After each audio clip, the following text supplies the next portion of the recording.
what we will be seeing increasingly in the coming decade. The economic downturn aside,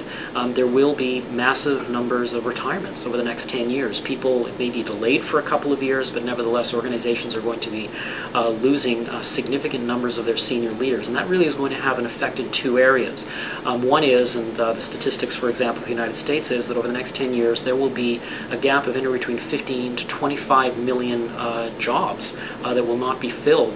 by the people who are retiring. So there is a challenge, first of all, to how are organizations going to accelerate the development of many of their leaders to enable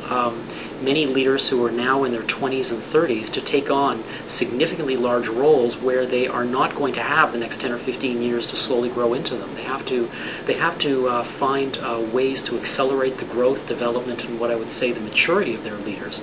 because that really leads to the second point, is that many of the competencies and the skills that are leaving organizations over the next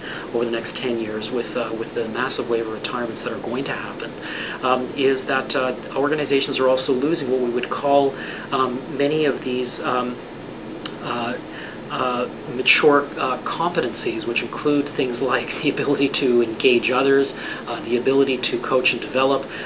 having a kind of a broad strategic perspective on their business. All of these kinds of competencies take time to develop, and one of the things that organizations are having to figure out, and they're still struggling, is how do we develop those kinds of capabilities in many of our younger people, because it goes back to the adage of,